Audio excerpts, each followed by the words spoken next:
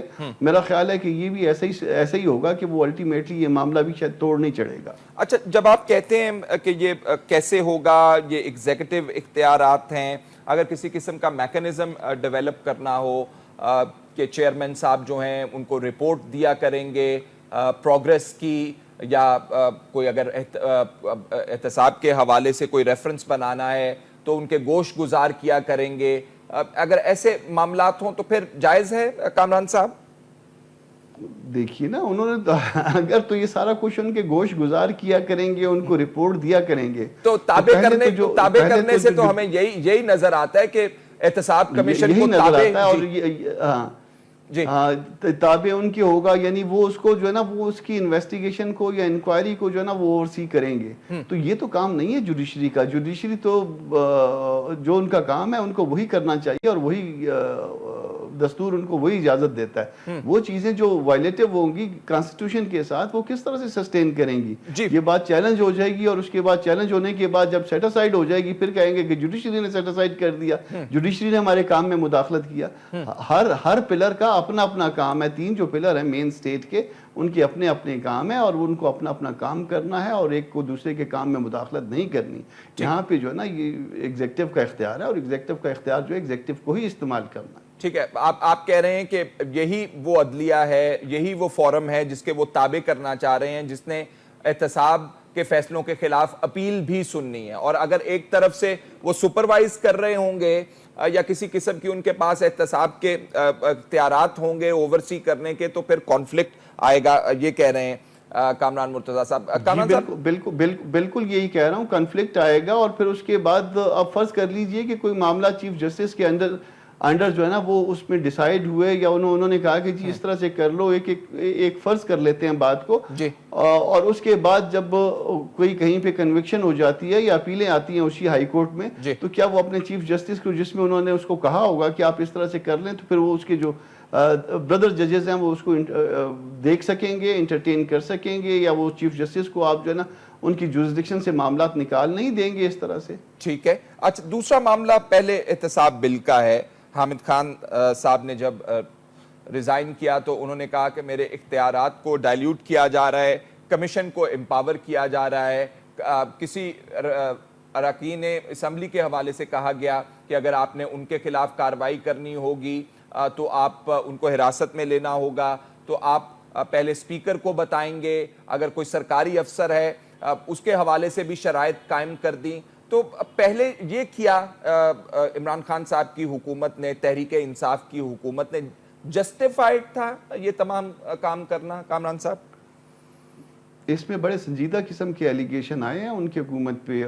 ابھی بھی وہ جنرل صاحب جو اس احتساب کمیشن کے سربراہ تھے انہوں نے کہا کہ ہم نے بہت سارے معاملات جو ہے نا وہ وہاں پہ انہوں نے انیشیٹ کی تھی، انکوائریاں اور انویسٹیگیشن انیشیٹ کیے تھے. بہت سی فائلیں ان کے پاس پڑی تھی اور ان کو جو ہے نا مڈ آف دی اسٹریم میں جو ہے نا وہ اپنے عہدے سے جو ہے نا ریزائن کر کے جانا پڑا.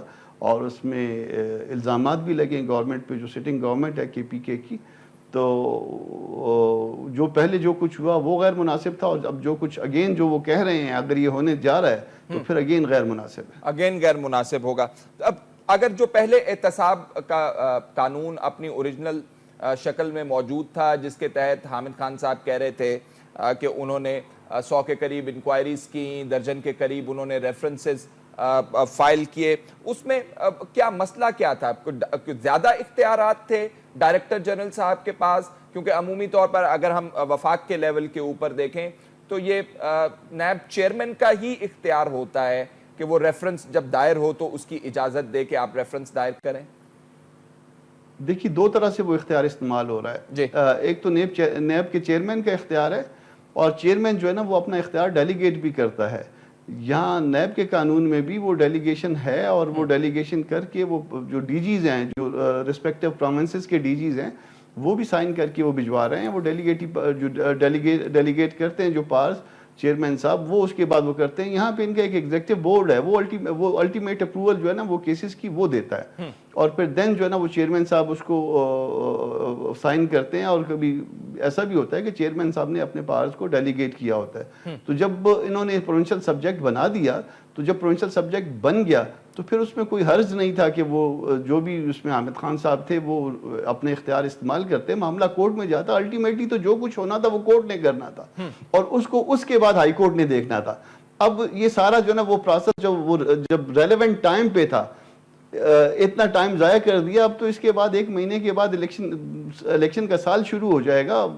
مئی کے بعد لوگ جو ہے نا وہ الیکشن کے معاملات میں جو ہے نا انوالو ہو جائیں گے, اور اس وقت وہ بل لانا, اور میرا خیال ہے وہ بل میچور بھی نہیں ہوگا. یہ صرف یہ کہنا کہ جی ہم چیف جسٹس کو انوالو کریں گے اور چیف جسٹس کو انوالو کر کے جو ہے نا ایک بل لائیں گے, اور وہ پھر اس کے بعد وہ بل جب چیلنج ہو جائے گا کہ جی چیف جسٹس کی یہ پاس نہیں ہے, یا چیف جسٹس ممکن ہے خود ریفیوز کر دیں کہ جناب مجھے کس معاملے میں انوالو کر رہے ہو, تو پھر کہیں گے کہ جی ہمارے ساتھ تعاون نہیں کیا گیا. اس طرح کی باتیں ہوں گی اس میں. تو آپ کو اس میں مصلحت نظر آ رہی ہے؟ بریفلی کامران صاحب جاننا مجھے معاملہ توڑ چڑھتے ہوئے نظر نہیں آ رہا, پتہ نہیں انوسینٹلی کر رہے ہیں یا مصلحت کے تحت کر رہے ہیں, مگر کوئی جو ہے نا وہ قانون کے مطابق دستور کے مطابق نہیں چل رہا معاملہ. ٹھیک ہے کامران صاحب, آپ کے علم میں ہے کہ کیوں پہلے احتساب ایکٹ میں احتساب کے قانون میں تبدیلی لے کر آئے عمران خان صاحب کی جماعت, جس پہ حامد خان صاحب ناراض ہو گئے؟ کوئی پس منظر آپ کے ذہن میں ہے؟ اس میں بھی ایسا لگتا ہے کہ وہ کچھ ایسے لوگ تھے جو ان کے اپنے لوگ تھے, ان کی طرف معاملات جا رہے تھے جی. تو جب معاملات ان کے اپنے لوگوں کی طرف جانے لگے تو پھر اس کے حامد خان صاحب کے لیے مشکلات بنائی گئی. الٹیمیٹلی وہ ناراض ہو گئے اور وہ پھر چھوڑ کے چلے گئے جی. تو وہ کیونکہ یہ سیاسی حکومتوں میں یہ بھی ایک پرابلم ہوا کرتا ہے, کیونکہ نمبر گیم ہوتی ہے. اگر آپ نے کچھ لوگوں کو ناراض کر دیا تو اس کا الٹیمیٹ ظاہر ہے رزلٹ یہ ہوگا کہ وہ آپ ان کی حمایت سے محروم ہو جائیں گے, یا کوئی فارورڈ بلاک بن جائے گا. تو شاید جو ہے نا وہ اسی وجہ سے پھر ان کے آگے روڑے اٹکائے گئے, ورنہ وہ بڑے میرے خیال اس وقت کمیٹڈ تھے اور بڑے اس میں اس ایک طاقت کے ساتھ جو ہے نا انہوں نے یہ کاروائی شروع کی تھی. اور کہنا ان کا یہ تھا کہ میں جو ہے نا ان کرپشن کے کیسز کو جو ہے نا الٹیمیٹلی ریزالو کروں گا اور سارا کچھ لے کے جاؤں گا. اور عمران خان صاحب نے تو چلنے نہیں دیا گیا. کریڈٹ بھی لے رہے تھے عمران خان صاحب, لیفٹیننٹ جنرل ریٹائرڈ محمد حامد خان صاحب پہلے کریڈٹ لے رہے تھے, اور پھر بعد میں جب ان کو نہ چلنے دیا گیا تو پھر اس کے بعد جو ہے نا پھر اور طرح سے باتیں ڈسکریڈٹ کر رہے تھے. کامران مرتضیٰ صاحب, سابق صدر supreme court bar association, thank you very much for being with us. ناظرین, پروگرام کا وقت ختم ہوا جاتا ہے. فیصل شکیل کو اجازت دیجیے. اللہ حافظ.